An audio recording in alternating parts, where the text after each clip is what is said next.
Welcome to the show, Alex. Thanks so much for having me. It's great to be No, here. it's an absolute pleasure to have you on the show all the way from New York. Are you which borough are you in?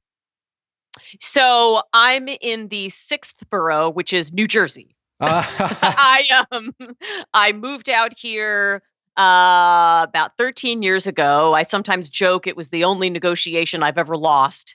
And my husband is a Jersey guy, and so we're out here in Maplewood.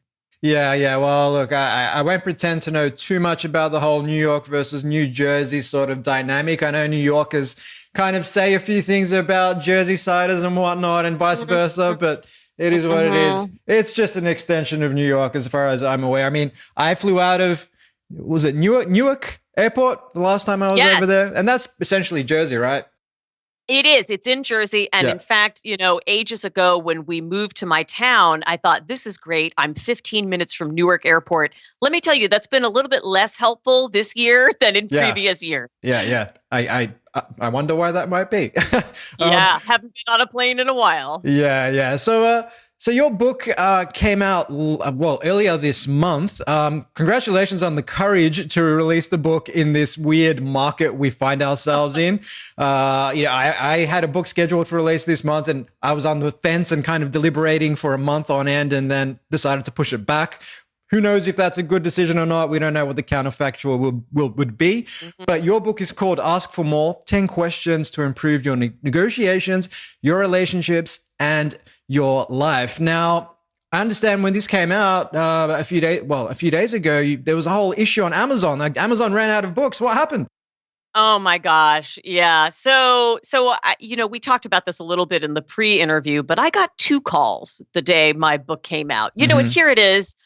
I go for a walk that morning and I think this is it. I've reached my biggest professional dream. I'm on a high. Even in the pandemic, I think this is everything I wanted it to be.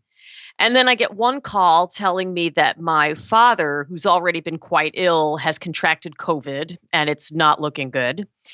And the second call is to say something happened with Amazon. Mm-hmm. There was a supply chain issue. And so nobody will be able to order your book from Amazon, and none of those sales will count for week one. So, that's the moment. And I wonder if some of the entrepreneurs listening to this have ever had that gut punch moment where you Mm-hmm. spend so long working for something and it arrives and the unexpected happens. Mm-hmm. And I have to say that for a couple of hours, I kind of curled up in a ball under the covers and I thought, I'm just going to pretend this is going to go away. But then I got up and I went back to the book and I thought, I'm going to use this to get me out of this. And I'm Yeah. going to figure out how I can move forward from here. And I'm proud to say it's been all up since then. Yeah, well, I understand your dad is pulling through, and the book is now available. So it's interesting, though. I mean, it says a lot about the human condition where if someone was to tell you, hey, this is going to happen on the day the book comes out, Amazon's not going to have any copies, your dad's going to contract COVID, you're probably going to anticipate that you're just going to shut down. And you did for a couple of hours, but you pulled yourself out of that. I think it's testament to the human condition that we think these things are going to completely derail us, but when they happen, we kind of find some inner strength somewhere that we didn't even know we had. That's been one of the silver linings, I think, of this entire crisis, this worldwide crisis, that's Mm, affecting you where you are and, me where I am, is seeing the human ingenuity. But more than that, let me say something else. People pulled together to help me. hmm So, in the book, I talk about the fact that negotiation is steering relationships. And here's the thing. I don't have, I'm not a celebrity. I don't have the hugest social media following, but I have really, really strong relationships. hmm And so when this happened, I reached out to my network. And when I tell you they carried this book through the first week, I couldn't post much. I was coping with making some decisions in case my dad, was at the end of life. And people were out there telling others about this book. So much so that we made the Wall Street Journal bestseller list after week one with no Amazon sales and with mm. the author unable to promote her own book. So that is the power of community when people come together and help each other. Yeah. Yeah. And I think it says a lot about younger generations today, perhaps optimizing for more followers instead of more real, true friends. And I think one true friend is worth 100,000 followers, if not more, as you've very eloquently put it right there. So, in terms of this topic of negotiation, Alex, I mean, where did your interest in this come from? Because I understand you graduated from Columbia. Was it Columbia Law School? You spent some time at Kravitz, Swaine and Moore. You worked at Goldman Sachs. I'm guessing maybe it came from that side of your upbringing, but I'd love to know why the interest in mediation and negotiation. Yeah, so I'd love to tell you. It's actually none of those. So Okay. it starts back in law school when I was about to enter my last year, and a friend of mine pulled me aside and said, "Hey, Alex, I'm taking this course. It involves a lot of talking. You'd be great at it." And it turns out that the course she was talking about is the course that I now teach, and it's called the Mediation Clinic. And so I went in, I got a training, and then I sat down in front of two people and I helped them negotiate their dispute. And it wasn't glamorous. We were in some dingy courtroom in New York City, and it was some woman who'd been shopping at a department store and got injured. And I have to tell you, after an hour, I helped them and I was hooked. It was like I heard Morgan Freeman's voice coming down from the sky saying, "Alex, you have found it. This is what you were meant to do." And I realized I had tools that could help people. I could help people negotiate better and achieve the impossible, resolve their conflict and produce deals. And I knew from that moment forward that I was going to find a way to help many, many people do that. Yeah. Well, if I heard Morgan Freeman's voice coming down from the heavens and just telling me to do anything, I would listen. Doesn't matter what it was. If it was Morgan Freeman, I am totally there. So obviously this left you with this sort of feeling of not necessarily power, but more so you're empowered to feel that you could make a positive difference in the world, in people's lives. So I guess before we delve into that, I mean, how do you high level define negotiation? Yeah, so I got into this a bit, right? But I think I'm curious to know if you were taught this, but I was taught in graduate school that negotiation was just a back and forth between two people, usually over money, right? So negotiation is the thing you do right before you sign a contract with your landlord, or, when you're negotiating for salary or something like that. And over time, I realized that it was a lot more than that. I got in a kayak on my honeymoon in Hawaii. I swear that I'm getting around to negotiation. And I'm sitting in this kayak. This is back in 2006. And the guide looks at me and says, "Please negotiate your kayaks to the left so we can end up on that beach over there." And that was the moment that my brain went click. Because when you're negotiating a kayak, what are you doing? You're steering. And I realized that negotiation is any conversation in which you are steering a relationship. And you think about a kayak, you've got to pedal sort of back and forth, right, to get to where you want to go. And I realized that every conversation I have with somebody, not just the money conversations, every conversation is an opportunity to teach people how to value me and how to think about me and my work. And it completely changed how I approached everything in my life. And I guess a lot of people, when they think about negotiation, they might think about being in a little rowboat, but working against the tide, as if negotiation is this process whereby it's either zero sum or a compromise. Both people are going to lose. You're going to keep your cards close to your chest. I mean, is that the way we should be thinking about things? That was the old way, and it just doesn't work anymore. Yep. That whole notion of you hold your cards close and then you try to spring a surprise on somebody. First of all, in the age of information, it's so easy now for somebody to know that you're bluffing or you're lying, or to be able to tell that you're not straightforward with them. So I find that the best approach now is transparency. It's about, being a straight shooter. It's about being somebody that people know they can trust. They may not agree with you. You may not agree with them, but they know they'll be treated fairly, because the whole point is, Life, even if you're sitting across the table from a quote unquote adversary, think about it. How often do you sit down with a landlord, right, or with a boss to negotiate your salary? Maybe they're your adversary at the table, but when that deal is done, they're your partner. Hmm. You're in a relationship with that person for the long term. And so it just doesn't work to spring a surprise and try to pull the wool over somebody's eyes. Yeah. It's much better to try to create something that's going to work very well for you, yes, but also is going to keep that person in relationship with you for the long term. And I also think there's something to be said there about trust, particularly in companies. Actually reminds me of a conversation I had with Annie Duke, who wrote Thinking in Bets, who was saying that if you've got two leaders and one says, here's the path we need to take, I'm 100% confident, don't ask me why, let's just do it. And the other leader says, look, here's the path I think we should take. I'm 70% confident. Here's why. Here's what I'm not sure about. What do you guys think? That second leader is a lot more transparent. And even though they don't say with full conviction, this is what I'm 100% positive we need to do, people are more likely to follow that leader because he's more believable and transparent in their words, I suppose. Yeah, I think that's absolutely right. So, what you've said, right, the transparency is important, but the second leader you describe sounds like somebody who's asking himself the right questions. Mm. He's thinking, what do I know? What don't I know yet? What would it take for me, right, to make this decision either way?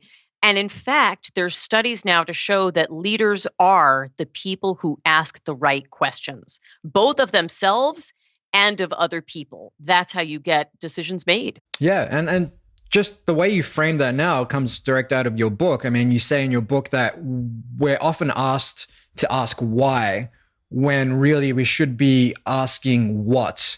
What's the effectual difference between these two questions, Alex?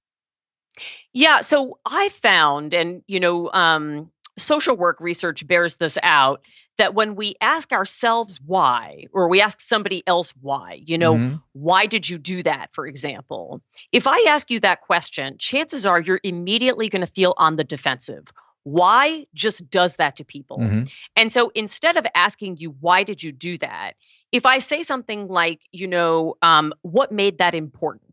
Or, walk me through the decision-making process on that, you're going to get much, much more information than if you ask a why.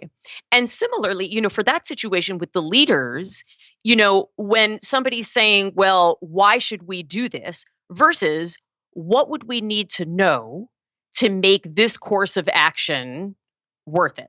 Right? Mm-hmm. One is going to produce kind of a distortion, and the other is a call to action that's going to get you a lot more information. Yeah. It's essentially the value or the quality of your questions dictates the quality of your life in many respects, right? And I guess it comes back to asking the right what questions, though. So, one example that comes to mind is you could have delivered some work for a client, didn't quite go to plan.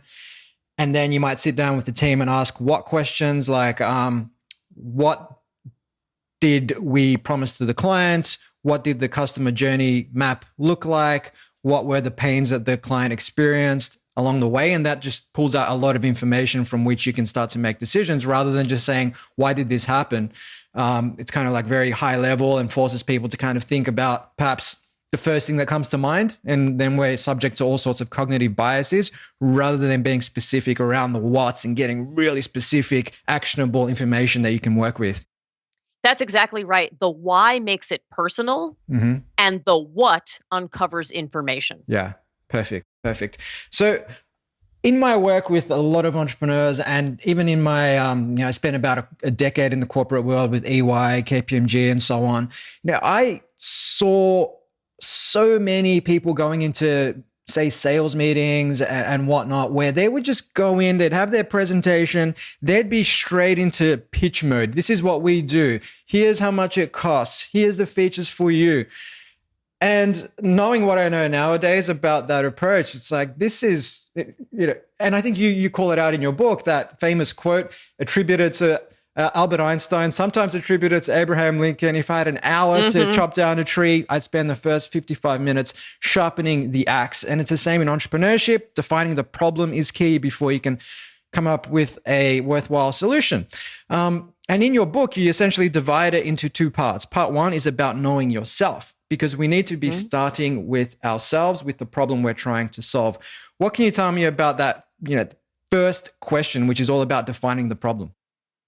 Yeah. So as you said, right, the first 5 questions are what I call the mirror section, where you're taking a look in the mirror. Because remember, we talked about transparency. You were asking me about that. The first is to get clear on yourself, because I think there can be a lot of noise out there for entrepreneurs. And so it's really important to be, first of all, figuring out what is the problem I'm trying to solve. And Steve, I'm wondering how many of your entrepreneurs right now are feeling extra pressure, during the pandemic. And sometimes, especially when we're feeling extra pressure, let's say we lose a client, or we lose a segment of our business.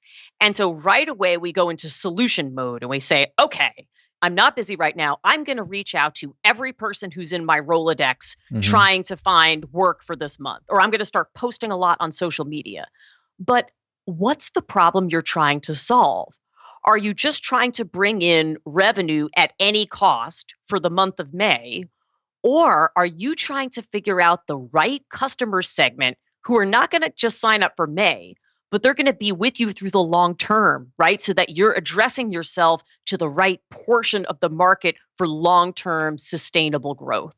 So before you do anything, before you approach a conversation with a landlord about rent issues, before you start posting on social media, think about what the problem is that you're trying to solve, because all of your decisions will flow from there. Yeah. And I guess a lot of entrepreneurs might suffer from, say, the immediacy bias or instant gratification. And if they're trying to generate some quick revenue, they might just send out, like you said, 500 emails. Here's what we're selling. Any takers, as opposed to perhaps spending the time to do some research, do what people in the marketing space call activity-based marketing. Maybe I'm only going to reach out to 10 people, but they're going to have a very specific problem. They're going to solve a very specific problem that I have. I can tailor my pitch according to their unique worldview. And even though I'm only reaching out to 10 people, I might get 3, maybe 5 deals out of that versus scattergun generic approach targeting 500 where I'm lucky to get 1. That's easier. It's quicker. My mind is wired to just take the path of least effort. Over here, it might take a bit more time. I'm going to reach out to less people, but I probably have more wins. So yeah, I couldn't say it better myself. And I think, especially for companies that are, in earlier stages, even if you're looking to raise your next round, you're looking for your next round of financing, you got to be thinking about what's going to build your sustainable growth, right? What's the ultimate problem you're trying to solve? And when you do that, then, with your first approach, that person's going to be scrambling every month, to be able to make some kind of number. The second person is going to take a little bit more time to solve their problem. They're sharpening the axe. And then they're going to cut down that tree and the next 10, right? And raise that round and just move forward. Yeah. And I guess when we're trying to navigate this complex web of what we're essentially trying to solve, what needs we have, we're obviously dealing with the F word, as you put it. And how do we account for the F word, Alex? Yeah. So don't worry, everybody. This is not where the podcast is going to turn profane. So the F word is feelings. I think a lot of times those of us who have been in business or been in the corporate world think we should never have feelings when we negotiate. And in fact, unfortunately, the research shows that we do have feelings, even if we're negotiating on behalf of our business, even if we're representing a large company. In fact, not only do we have feelings are how we make decisions. Think about advertising executives, and when you are pitching your product or your service to an audience, you are appealing to emotion because emotion determines where people spend their time and their money. So it's critically important. We were talking about the mirror section. It's important for people before they negotiate to sit down and figure out how they feel about a particular situation. This is important for 2 reasons. One, if you write down your feelings before you get in the room, you're less likely to have your feelings kind of boomerang back on you in the conversation, like the monster that comes up at the end of the action Hmm. movie. You think you've killed it and then it comes back. So it's much less likely that you'll have your emotions get the better of you. But the second reason is when people write down how they feel, they oftentimes figure out another solution. I've counseled people. I had one very senior business person who was working with a junior person in his business, and the junior person had kind of broken a company rule, getting a great result for a client. Hmm. And the guy went in there, he was ready to sort of dress the guy down. Then he wrote down his feelings, and he realized that one of his feelings was, I'm kind of ambivalent about this company policy. I'm not sure it's the right one. So by writing down his feelings, he figured out, I actually have two things to do. I need to go into this guy and be like, look, right? Let's not give anybody a reason not to promote you. Hmm. But he also had to go into the rest of management and say, can we look at this policy? So when you write down your feelings, you give yourself information to make good decisions. Yeah, yeah. And I think sometimes just writing in general just helps you get more clarity around your thoughts. Because otherwise, you just got this haze of thoughts, some involuntary, mostly involuntary, just bubbling around all the time. Whereas if you take the time to actually just write down that stream of consciousness, what are you thinking? Gives you a lot more clarity, I find. It sure does, and in fact, if I could get personal for a second, that week that my book came out Mm. and my father was ill and I wasn't sure which way it was going to go, I sat down and I did these questions with myself. And I wrote down at one point, I feel disloyal to my dad by getting out and promoting the book. And once I wrote it down, I looked at it and I thought, that is a lie. Like I wrote that down and I looked at it and I realized it's exactly the opposite. That was the moment that I had clarity that, in fact, my father, if he could speak, would be telling me, get out there and sell the hell out of that book like I taught you to do.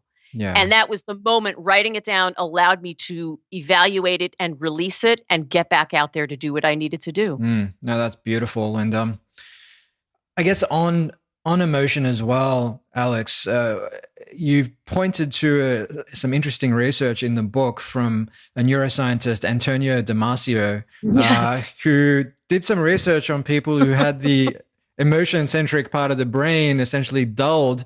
And as a result of that, they couldn't make any decisions. So it's not just about Yeah. reason alone, right? No, it's not, and it's funny. They could talk about decisions. They could, say, well, I might do this or I might do that, but they couldn't actually make the decision. And I'm not talking about big decisions. I'm Hmm. talking they couldn't decide whether to have Chinese food or Italian for dinner.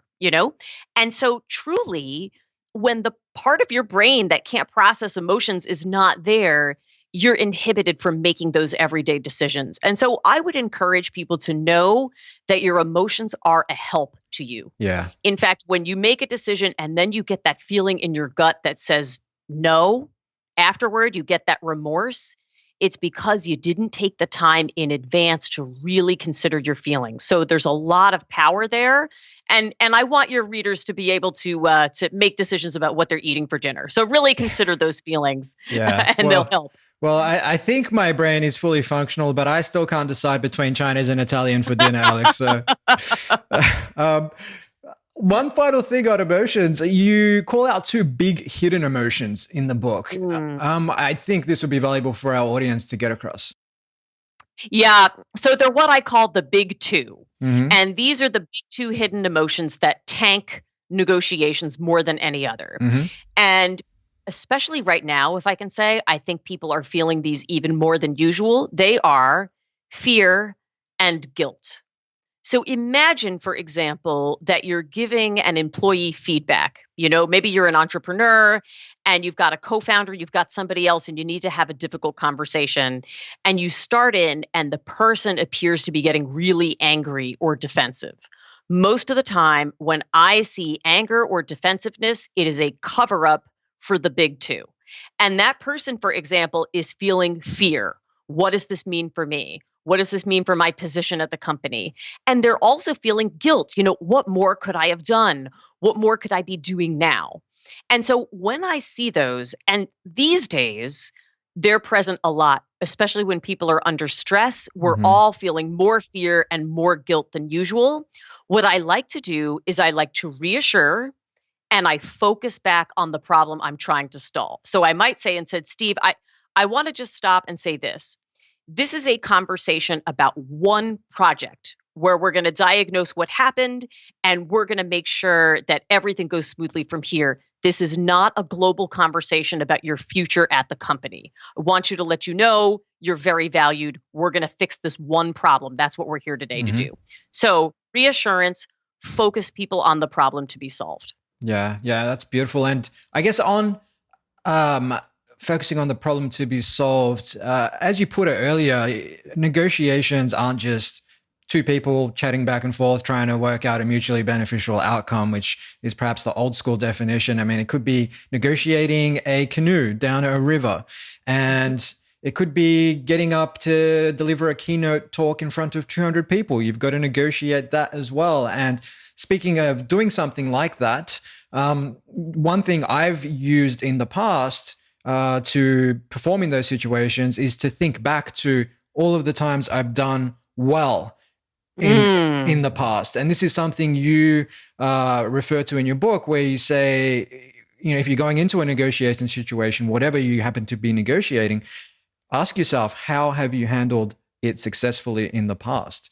I mean, for me, that's really valuable because it gives me a sense of confidence that I know I can do it, and that the fear I'm feeling, one of the two big hidden emotions, is perhaps just evolutionary. It's fear of being ostracized from the tribe, all that sort of stuff that comes with getting up in front of a big crowd. But I know I can do it, and I've got this. And that just kind of dulls that fear a bit and frees me up to just go out and do what I have to do. Is that essentially what we're kind of getting at with that question? Yes. Well, and first of all, I can tell that you're probably a great speaker. I'd Well, love to thank hear you. you sometime, but you know why? Because the best speakers know that even if you're on a stage, it's a conversation between Mm-hmm. you and the audience, right? But there's actually two reasons, really important reasons to ask yourself that question before you negotiate, whether you're getting up on stage or whether you're sitting down to hammer out a deal with your landlord. The first reason is what you picked up. It's because, researchers from Columbia Business School and elsewhere found that just asking that question acts as a power prime. It means that, right, just like you said, it puts you back into a mind state of confidence, of power.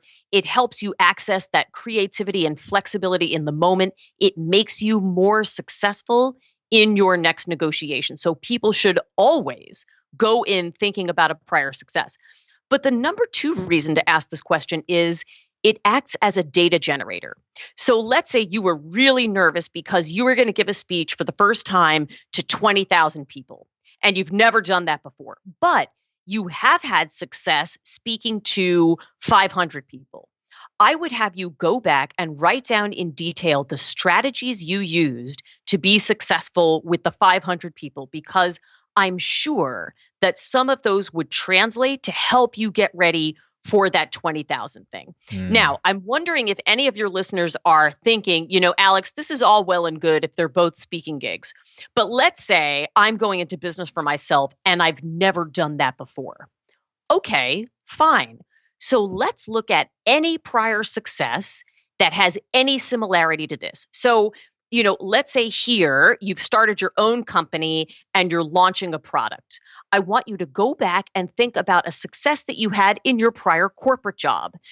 Maybe you got the team ready for a big initiative. Maybe you led something. I want you to go back, write down in detail what you did to make yourself successful there.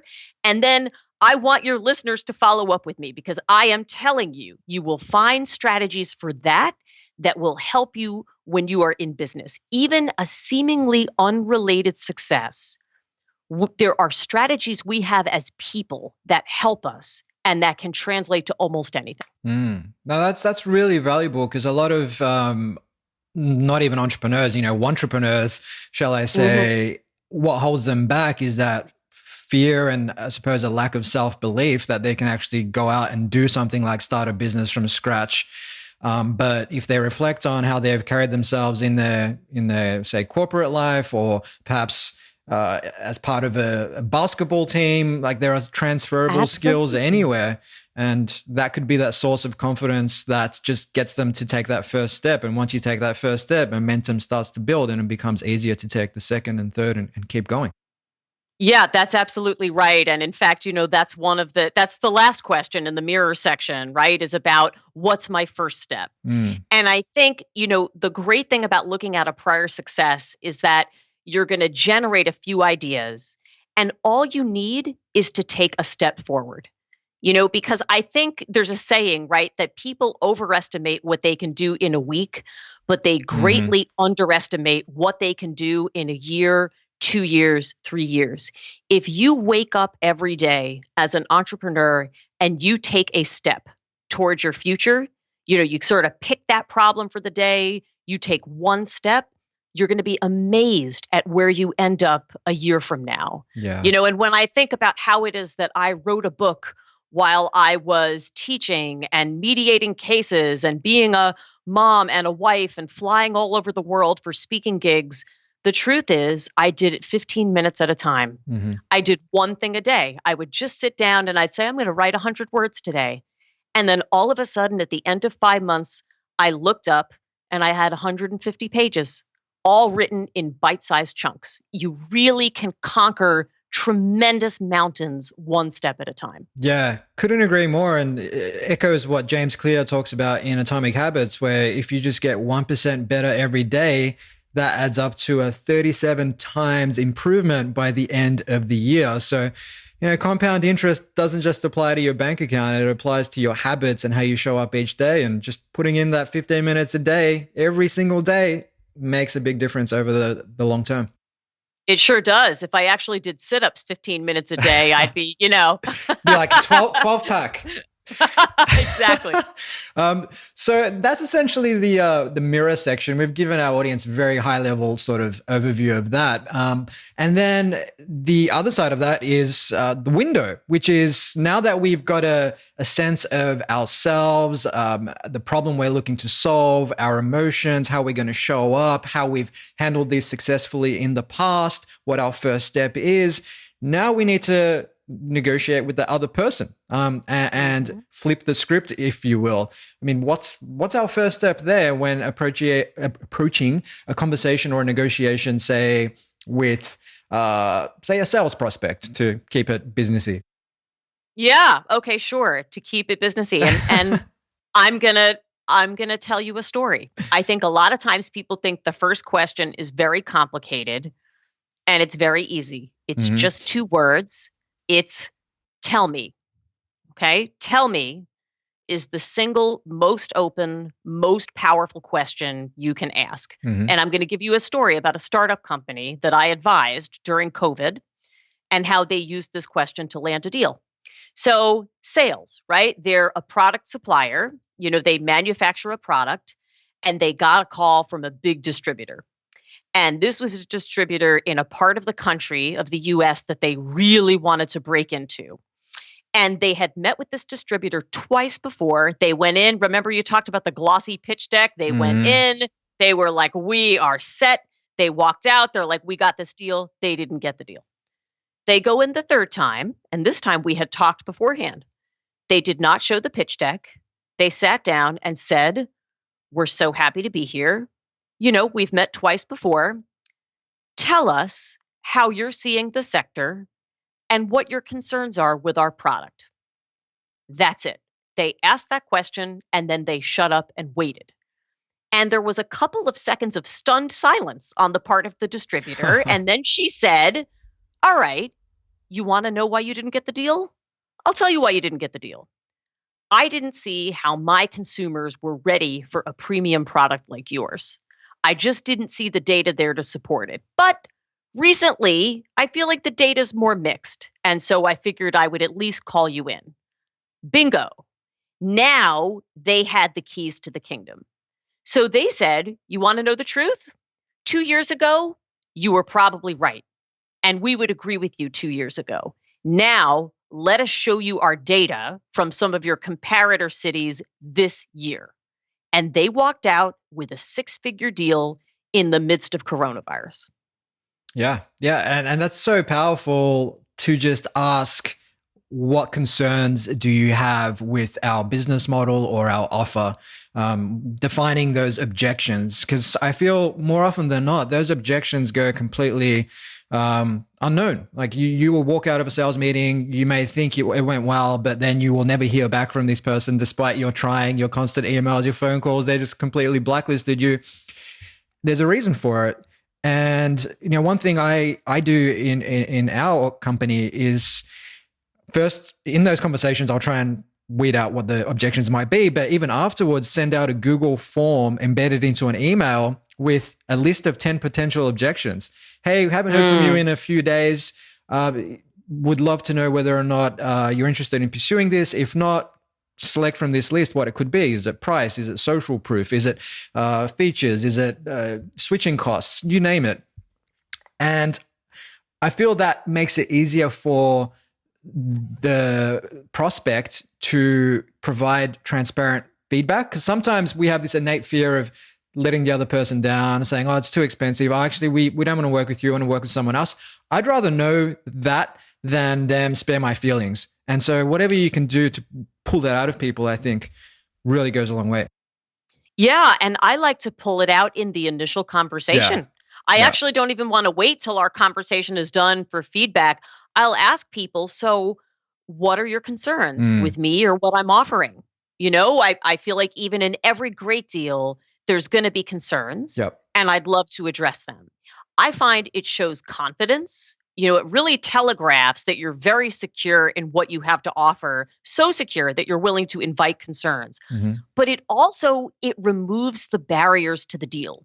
I was talking to a company, I had done a ton of speaking work for them. This was a few months ago. And so they had, I had a bill that they were going to pay. And so I wrote to them and I said, I have a proposal. I'm publishing a book. You have a speaking bill from me. And so I'd like to execute a win-win and ask you to buy one copy of my book for every one of your employees, which is about 650. And I thought this was a slam dunk. They wrote me back and they're like, nope, that's not going to work from us. Send us the bill. We'll pay you. So I almost sent the bill. And then I remembered, Steve, that I wrote a book called Ask for More. And so I called them on the phone and I said, I got your message. Tell me your concerns. What are your concerns? And they said, well, we haven't read the full book yet. And I said, great. I'll put it in the FedEx to you. You'll have it tomorrow. What else? And they said, well, we don't really have the culture of putting a book in front of our most senior employees. And I said, okay, how many of them do you have? And they said about 100, 150. And I said, okay, I'm going to send you the book. I hear that you don't want to stick it in front of your most senior people, not the culture. Let's talk next week. They called me back the following week and they said, we'll buy 500 books. We're going to buy one for everybody who is not a senior manager at the company. And when I tell you, I went from 0 to 500 because I asked one 4-word question: what are your concerns? This is my number one question to turn a no into a yes. And during coronavirus, especially, people are going to get a lot of no's. And I want to encourage people that you can persevere past the no by respectfully asking people about their concerns, honoring those concerns, and thinking about how you might meet them. Yeah. Well, no is essentially a teacher, providing you're willing to ask these questions. And I guess what you did there by calling up this client and asking them that question, perhaps for a lot of people, they don't want to make those calls. They feel like, well, they've already said no. Now I'm just going to, become annoying and whatnot. But that ties into what you were saying earlier about defining how you're feeling, writing that down, and also referring back to past instances where you may have turned a deal around and just using that to pick up the phone, have that conversation, ask that question, and hopefully learn something that's going to help you to get that deal over the line. Yeah, absolutely. And even if it doesn't get you that deal, I would thank the person for sharing their concerns. And you could even say, it's so helpful to me to know what they are. I'll know more for next time, right? Mm-hmm. Or it'll be helpful for me going forward. And so I love to have information about people's concerns because, like you said, it's a teacher and that can help you talking about getting 1% better. That can help you over time to refine so that you're getting fewer of those no's. Yeah, yeah. Well, as entrepreneurs say, the startups that win are the ones that learn the fastest, not the ones that spend countless months and years inside the building working on a glorious business plan. So, just getting out of the building from day one really helps us define what that product market fit looks like. But sometimes you'll go into a negotiation, or you might call up the client and you will ask a bunch of questions. They'll say a bunch of things, but perhaps there are other things that they're not saying. Should we also be listening to what is not said, Alex? Yeah, absolutely. I think, so much of communication is nonverbal. You can just by looking at you, right? Mm, I can tell whether, the silence means you've asked a really interesting question, Alex, and I'm thinking about it, or whether the silence means I have no idea what the hell you just said, right? You can yeah. tell a lot from people's facial expression, from their body language, and sometimes even for the things they don't say. Mm-hmm. Like if I'm talking to somebody and I'm making a proposal and I notice that they have concerns, but they're not talking about price. They're talking about other things. I might think, all right, we're probably good on the monetary component of this because I've listened for what they haven't said and they haven't raised the price. So sometimes it's about reading body language and other times it's about listening for the things that people are not saying because that in and of itself can be a message. And just to dovetail off that, you could also flip the question you asked yourself earlier about how have I handled this successfully in the past, and ask your prospect, whoever you're dealing with, how have they handled this successfully in the past? Because that's, again, kind of like a power prime for them to know that they can do this. Yes. And you'd be surprised, you wouldn't, but maybe some people would, that when you ask somebody that question, they really start to participate in the search for a solution with you. Mm-hmm. It's almost like you've recruited them and you're putting them on your side of the table. So if I'm in a salary negotiation and we're not quite there, I think I would say, look, I want to make this work. I'd love to work here. We're not quite where the market dictates for this position. So I'm wondering, you've told me that you're maxed out on the salary. How have you closed the gap successfully in the past? How have you worked this with other applicants to bring the total package to where it could be? And then you'd be amazed. People will offer all sorts of other benefits, right? Maybe it's equity, maybe it's, deferred compensation, something that gets it to where you need it to be. So I would always ask people how they have handled something successfully in the past. Yeah, and I mean, one example that comes to mind from my own experience is trying to get a mid 5 figures deal over the line, but the person we were dealing with, they were from HR. They only had a budget of about, I think, $20,000, and we didn't ask that question word for word, but we more or less were able to learn that in the past, when they've dealt with education providers, they would split that across, say, HR, IT, learning and development, different departments. And so we said, well, do you think they might have appetite to chip in on this and work through that? And essentially that's what we did, and we were able to get that deal over the line. But unless we were asking open-ended questions, really trying to learn about that client, how they have navigated this successfully in the past, we would have just said, okay, well, you haven't got budget, bad luck. I guess we'll just have to maybe work together next year, kind of thing. So that's what a great example. I love that. Yeah. I don't know, open-ended questions are just so powerful. So I guess when we talk about this, I mean, we've spent a lot of time kind of looking at negotiations in the context of, say, sales, but you've got a really interesting case study in the book from a law firm called, is it Fried Frank? Yes, Fried Frank. Yeah, Fried Frank, who I'm not even going to preempt it. Tell us the story. I think this is a fascinating one. Yeah. So this is amazing, right? So, a very well-known guy, David, takes over the chairmanship of a worldwide law firm. And when he took over, a lot of their metrics were, pretty low, just, Hmm. in the basement. So, their profits were down, but even worse, their associate satisfaction ranking was in the basement. I mean, Hmm. they were almost the lowest of any law firm in the United States. And, for perspective, the associates are everybody who isn't a partner. And so it meant that a large percentage of the employees were really unhappy.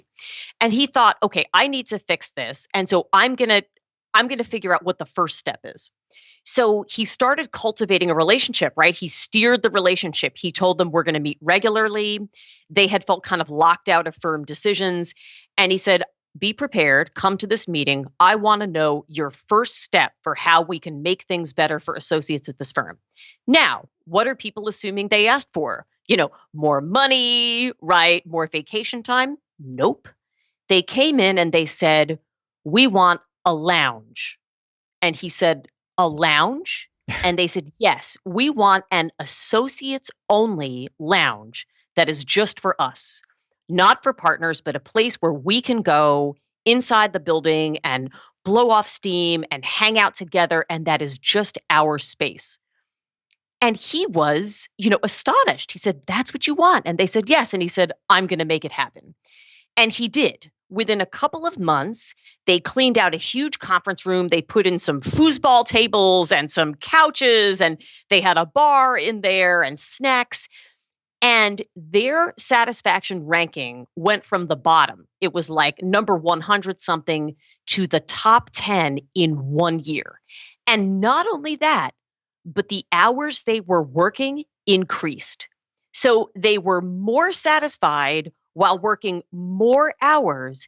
And it was all just from asking somebody, what's the first step here? Hmm. Well, that associates lounge sounds quite fun with the foosball Yeah. tables and everything. Like, I'd hate to make partner because then I'd have to go up to the partner lounge, which is probably just whiskey and cigars. Nowhere near as fun. Well, and it was funny because, he was telling me about it. And in fact, his card, he has an access card, it doesn't work. He's the chairman of the firm. He cannot get into the associates lounge. So it truly is just a space for them. Yeah, no, that's beautiful. And look, I think this has been a really fascinating conversation, Alex. Our audience will definitely get a lot out of it, but they will get a hell of a lot more if they head out and pick up a copy of the book. It is now available on Amazon, so they should definitely do that, especially as we're all trying to navigate our way through COVID-19 and all of the complications it presents and all of the business models it has disrupted as well. But people can find you over on Twitter at Alex B. Carter. They can find you on Instagram at Alexandra B. Carter. And you've got a whole bunch of downloads available at alexcarterasks.com. What can you tell us about those? Yes. So right when the pandemic hit and I was no longer teaching in person at Columbia or anywhere, Mm-hmm. I decided to come up with some webinars to solve problems that people were facing right now at home. So I have free webinars there on how to negotiate through crisis, how to negotiate work-life balance in the home, and also how to negotiate virtually over, Zoom or Skype or other platforms. And so all of those are on my website at alexcarterasks.com. Awesome. We'll add that to the show notes for our listeners, Alex. And I would just like to wrap up by saying thank you so much for persisting, getting out there and spreading the good word despite everything that's going on in your life. I've really enjoyed the conversation. I'm sure our audience has too. So thank you. Thank you so much, and good luck on your book when you release it. Thank you so much.